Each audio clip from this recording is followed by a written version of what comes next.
स्वागत है आपका हमारे YouTube चैनल पर। यहाँ हम लाते हैं आपके लिए डरावनी कहानियाँ। आज की कहानी है श्रापित मंदिर। एक ऐसा मंदिर जो रहस्यमय घटनाओं और डरावने रहस्यों से भरा हुआ है। क्या आप तैयार हैं जानने के लिए कि इस मंदिर में क्या होता है? इस वीडियो में हम आपको बताएंगे एक ऐसे श्रापित मंदिर की कहानी जहाँ लोग डर के मारे कदम रखने से भी कतराते हैं। क्या सच में ये मंदिर श्रापित है या ये एक पुरानी कहानी है? जानने के लिए वीडियो को अंत तक ज़रूर देखें। कहानी शुरू करने से पहले आप सभी से निवेदन है, अगर आपने अभी तक हमारे चैनल को सब्सक्राइब नहीं किया तो आप अभी हमारे चैनल को सब्सक्राइब कर लें और साथ ही बेल आइकन को ज़रूर प्रेस करें ताकि हम जब भी कोई नई कहानी अपलोड करें तो आप उस डरावनी कहानी से अपडेट हो सकें। कॉलेज में हो रही प्रतियोगिता के चलते कॉलेज के स्टूडेंट रवि, गौरी, रोहित और नेहा अच्छी फ़ोटो की तलाश में शहर से दूर सुनसान जगह पर बने हुए पुराने मंदिर में पहुंचते हैं, जो कि एक खंडर में बदल चुका था। पर वो लोग नहीं जानते थे जिस जगह पर उन्होंने कदम रखा है वहाँ हजारों सैकड़ों साल पहले एक हैवान को मंत्रों से बांधकर तहखाने में दफन कर दिया गया था। उसके बाद वो मंदिर खंडित हो गया था, जिस वजह से सैकड़ों सालों से किसी ने वहां पर कदम तक नहीं रखा था। गौरी, कितनी वीरान जगह है ये, और ये खंडर देखने में कितना डरावना है। लगता है वर्षों से कोई नहीं आया यहाँ। नेहा, तुमने सही कहा गौरी, यहाँ तो सूखे पत्ते और कोहरे के सिवा कुछ नहीं दिख रहा। गौरी, मुझे तो अजीब सा डर लग रहा है। रवि हंसते हुए कहता है, तुम लड़कियों की यही प्रॉब्लम है, हर जगह डरने लगती हो। ऐसी जगह पर ही तो एडवेंचर आता है। गौरी, एडवेंचर तुम्हें आता होगा, मुझे तो अभी से डर लग रहा है। देखो ये पुराना मंदिर कितना डरावना है। नेहा, क्या हम लोग फ़ोटो शूट करने किसी और जगह नहीं जा सकते? रोहित, तुम्हें अंदर नहीं जाना है तो तुम बाहर इंतज़ार करो, नहीं तो अपना मुंह बंद रखो। रवि, चलो चलो सब अपना कैमरा और फ़ोन निकालो, हम मंदिर के अंदर जा रहे हैं। जैसे ही उन लोगों ने मंदिर के अंदर कदम रखा, चमगादड़ों का एक झुंड आवाज़ करता हुआ उनके सिर के ऊपर से गुजर गया। लड़कियां डर गई, उनकी चीख निकल गई। रोहित हंसते हुए, तुम लोग तो चमगादड़ से भी डर गए। रवि, सब लोग ज़रा संभल कर आगे बढ़ना, कोहरा मंदिर के अंदर भी हो रहा है, कहीं किसी को चोट ना लग जाए। नेहा, ये खंडर अंदर से कितना अजीब है, सारे रास्ते एक जैसे लग रहे हैं, जैसे कोई भूल भुलैया हो। खंडर में बनी प्राचीन मूर्तियों की फ़ोटो खींचते हुए धीरे धीरे वो लोग आगे बढ़ रहे थे कि तभी, सब लोग इधर आओ, उस पत्थर पर कोई मैसेज लिखा हुआ है। गौरी, तुम्हें तो संस्कृति आती है ना? क्या लिखा हुआ है इसमें? गौरी, यहाँ लिखा है, 600 साल पहले इस मंदिर के तहखाने में एक आदमखोर हैवान को मंत्रों द्वारा कैद किया गया था, जिस वजह से ये मंदिर श्रापित और अपवित्र है। वो सब चौंक जाते हैं। नेहा, क्या कहा? मुझे तो पहले से ही ये जगह भूतिया लग रही थी, मेरा कहना मानो, सब लोग वापस चलो यहाँ से। नेहा की बात सुनते ही सब डर गए। रोहित, कोई कहीं नहीं जाएगा, अरे ये सब कहने की बातें हैं। तभी गौरी की चीख ने सबको चौंका दिया। रवि, गौरी क्या हुआ, तुम चीखी क्यों? गौरी, लगता है मेरे पैर में कुछ चुभ गया है। अरे इसके पैर में से तो खून बह रहा है। जिस जगह गौरी को चोट लगी थी उस जगह के नीचे एक तहखाना था। गौरी के पैर से निकला खून तहखाने के अंदर टपकने लगा, जिससे सैकड़ों साल से सोया हैवान जाग उठा। नेहा, अरे ये चारों तरफ इतना कोहरा कैसे बढ़ गया, कुछ दिखाई नहीं दे रहा। तभी अचानक तहखाने का दरवाज़ा खुल गया और दो भयानक हाथ जख्मी गौरी के पैर को पकड़कर अंदर खींच लेते हैं। गौरी की चीखें मंदिर में गूंज गई। अरे ये गौरी कहाँ गई? उसके चीखने की आवाज़ यहीं से तो आई थी। रोहित, रवि, मुझे लगता है जहाँ कुछ गड़बड़ है, हमें वापस चलना होगा, पर पहले गौरी को ढूंढो। डर की वजह से सबके दिल ज़ोर ज़ोर से धड़क रहे थे। गौरी कहीं भी नज़र नहीं आ रही थी।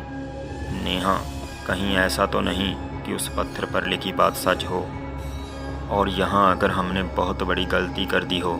रोहित, तुम बेवकूफ़ हो क्या? आज के ज़माने में भी भूत प्रेतों की बातें कर रहे हो, ये सब अंधविश्वास है। तुम गौरी को ढूंढो, यहीं कहीं होगी। इससे पहले रवि और रोहित गौरी को तलाशते, उन्हें नेहा के चीखने की आवाज़ सुनाई दी। इस बार हैवान ने नेहा को शिकार बनाया। रवि आवाज़ की दिशा में दौड़ा। रवि, नेहा, नेहा क्या हुआ तुम्हें? किधर हो तुम? हैवान नेहा के बालों को पकड़कर उसे घसीटते हुए तहखाने की तरफ ले गया। रवि को भागते भागते मंदिर के विशाल स्तंभ के पीछे उसे एक आकृति दिखाई दी। रवि डरते हुए, नेहा तुम हो वहाँ पर, जवाब दो। जैसे रवि उसके नज़दीक पहुँचा, उसके सामने हैवान खड़ा था। उसका भयानक चेहरा देखकर उसकी रूह कांप गई। इससे पहले कि रवि संभल पाता, हैवान ने उसके गले को अपने हाथों में दबोच लिया और उसे वहीं खाने लगा। रवि की चीख निकल गई। रवि की चीख सुनकर रोहित, ये तो रवि की चीख थी। आखिर क्या हो रहा है? बाहर जाने का रास्ता भी तो नज़र नहीं आ रहा है। सारे दरवाजे एक जैसे नज़र आ रहे हैं। एक एक करके वो हैवान का निवाला बन चुके थे। रोहित भी भागते भागते थक चुका था, पर उसे बाहर जाने का रास्ता नहीं मिल रहा था कि तभी वो हैवान रोहित के सामने आ गया। रोहित डरते हुए, ये क्या बला है? और रोहित बहुत डर गया। उसने देखा हैवान की लाल सुर्ख आँखों से जैसे खून बह रहा था और उसके बड़े बड़े दांतों से खून टपक रहा था। रोहित, हैवान दरिंदे, कौन है तू? तूने मेरे दोस्तों के साथ क्या करा? मैं तुझे जिंदा नहीं छोड़ूंगा। हैवान धीरे धीरे कदमों से रोहित की ओर बढ़ने लगा। शैतान को अपनी तरफ बढ़ते देख रोहित अपने आसपास पड़े पत्थर उठाकर फेंकने लगा, पर उस हैवान पर कोई असर नहीं पड़ रहा था।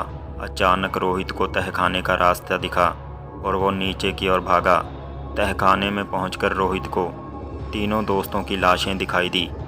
रोहित, हे भगवान, रवि, गौरी, नेहा, ये क्या हो गया तुम लोगों को?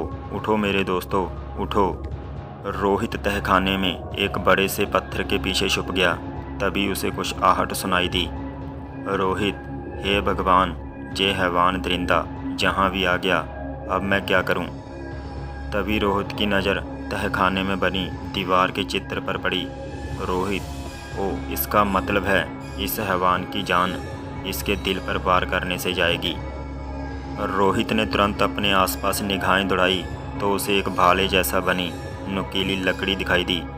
रोहित ने उसे तुरंत उठा लिया। रोहित, आज मैं इस खूनी हैवान को जिंदा नहीं छोड़ूंगा। इसने मेरे दोस्तों को मारा है। इतने में ही रोहित हैवान पर हमला करने गया तो हैवान ने उसकी गर्दन पकड़कर हवा में उठा लिया। रोहित बहुत कोशिश करते हुए हाथ में पकड़ी लकड़ी से हैवान की आंखें फोड़ देता है। हैवान दर्द के मारे झटपटाने लगा। रोहित ने मौका देखकर दूसरी आंख पर भी वार कर दिया। हैवान चीखने लगा। हैवान के चीखने से मंदिर की दीवारें हिलने लगी। इससे पहले रोहित हैवान के दिल पर वार करता, हैवान ने रोहित का हाथ पकड़कर उसका हाथ तोड़ दिया। पर रोहित ने हिम्मत नहीं हारी।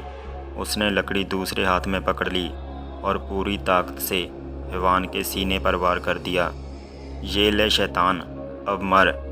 हैवान की खौफनाक चीख से पुराने मंदिर का कोना कोना कांप उठा।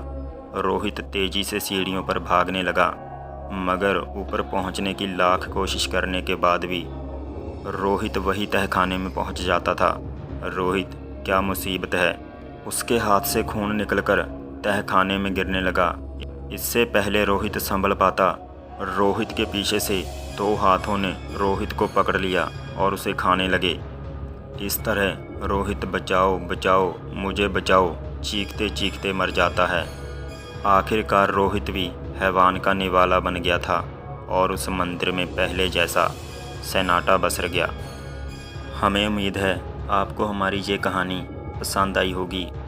अगर आपको हमारी ये कहानी पसंद आई हो तो वीडियो को लाइक करें, शेयर करें और हमारे चैनल को सब्सक्राइब करना ना भूलें, ताकि आप हमारी अगली डरावनी कहानी से भी अपडेट रह सकें।